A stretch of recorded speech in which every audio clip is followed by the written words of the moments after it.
Greetings, friends. It's me, Wayman. Welcome to ReligionThink, and this is a video going out to King Heathen and his video on Genesis 17.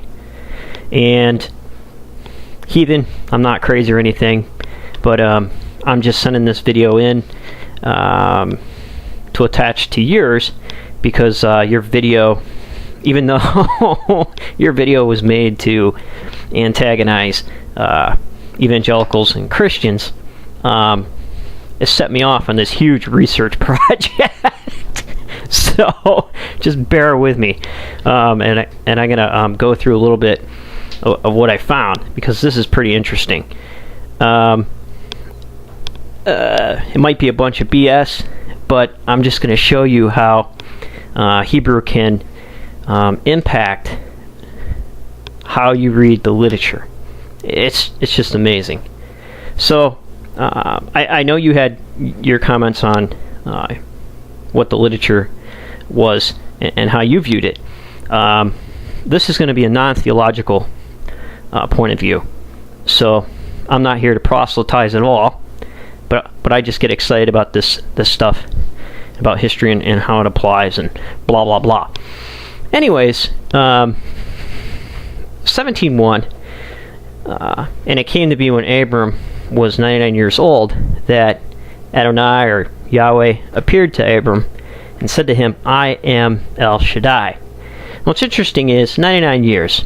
So later in the text, after his name changed and all, God says to Abram, a year from now you're going to have a kid. So he would be 100, and that is a perfect number. There's king lists, Sumerian king lists, that where kings lived extremely long periods of time. So elsewhere in the ancient Near East, it is said that kings lived a very long time. Kings, and these people were always associated with divinity or divine beings, or seen as gods themselves. So the way they went about doing years, and it not only explains why life is expanded or shortened in the literature, but also elsewhere in the ancient Near East, we see people where long years are attributed, and also exaggerations in numbers, because you want your army to be huge, and you want your patriarchs to live a very long time. 99, 100 years old is also a perfect number. So, which is really interesting. Also, really quick, I am El Shaddai. This is very telling. In English literature, you will not find this. It'll say, I am God Almighty. But I am Ani El Shaddai in Hebrew is very telling, because this word usage tells when the literature was written. It appears 49 times in biblical text, all within or around the Babylonian captivity. It's used overwhelmingly in Job, overwhelmingly in Genesis, a couple times in Numbers, I believe 2 times in Ruth. But that's the only place that is used, and I believe a few times in the Psalms. But even some of the Psalms were written in the Babylonian period. So, by this word, it shows that possibly, and gives credit to the documentary theory, how the Epic of Israel was pieced together. Genesis was not written by Moses. It was written by a bunch of different people, and maybe even composed as an anti-assimilation text. So, how is that an anti-assimilation text? Well, you're marked. Here it talks about cutting the penis. Masculinity is associated with Yahweh. So, for example, when King Saul is trying to get David killed, he sends him off to get the foreskins of 200 Philistine in order to be married to his daughter. So, he doesn't think David could do it. David runs off and does it, comes back. Not only is it a god against a god, Yahweh against Dagon, but here, to be circumcised is to be clean, because being uncircumcised is unclean. So here he goes and demasculates the army or the men of Dagon, which is not only a blow to the people, not only a blow to the nationality of the Philistines, but a blow to the deity of the Philistines. David comes back. He's a big hero, because not only did David win, Yahweh won too, and everybody gets to look tough. Also, circumcision is a mark of a tribe. At the time that this was written down, people were very unsure, and people were very worried about being mixed in with other populations. And also the question came up, well, how did circumcision happen? They could be told, this is why we do it. They would point to this text. Also, possibly an older text, which references circumcision, Exodus 6:2. This is where probably a older mythological version of it was accidentally left in the literature.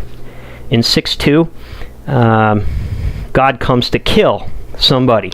Some scholars say, well, it was Moses. Others say it was Moses' son, but his wife grabs his son, throws the foreskin, and is Yahweh's wrath is appeased, and he doesn't kill anybody. But that's an interesting text to take a look at. So another thing, just going down, is before me and be perfect. Right here. This word perfect is a word play. Because in Hebrew, let's go to that word. Also can mean or be associated with a stone on the priest's breastplate later, which Abram is represented on that breastplate as being a patriarch. So we'll go to the cheesy Strong's dictionary here, and here it's tamayim, but also a word associated with that, with just a vowel change, means the same thing. Tamid, with just tumim, which means the same thing. Perfections is technically one of the ephods of the objects in the high priest's breastplate as an emblem of complete truth. So that's pretty interesting. So those are the kinds of things you can do with word plays. Is it true? Maybe not. But also, what's kind of interesting about the text is the lady that was barren, and she gives birth. Now, if this is written later, and say, for example, the text of Joshua, Judges, 1st and 2nd Samuel, or earlier texts, they can be patterning these ideas off the barren woman motif in general. The birth of Samuel was like that, and also the birth of Samson was like that.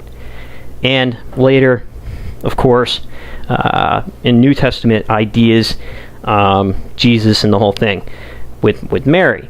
But Mary, it should have went like this.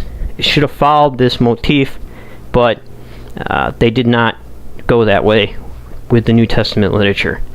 So the divine makes a covenant, and this text could be pointed to and as an anti-assimilation text, so the people could remember who they were and what they were doing, even as, because of the circumcision, even as they were procreating.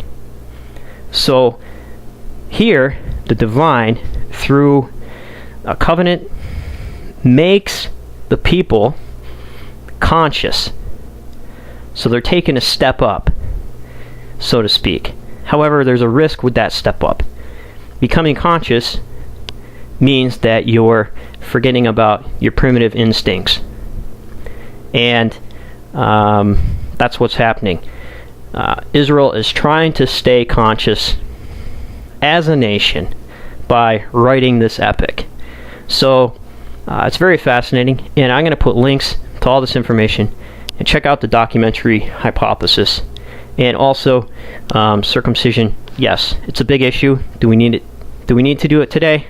I don't know. People people are ritualistic about a lot of different things, and I'm sure that in the ancient Near East, other tribes and other nations were marked in some way, so they would be set apart from other peoples, or the goyim, or as they would say in Hebrew, the other nations. But that's just a few things I wanted to say, and thanks for bearing with me. Take care, friends, and remember, if everyone's thinking alike, then somebody isn't thinking.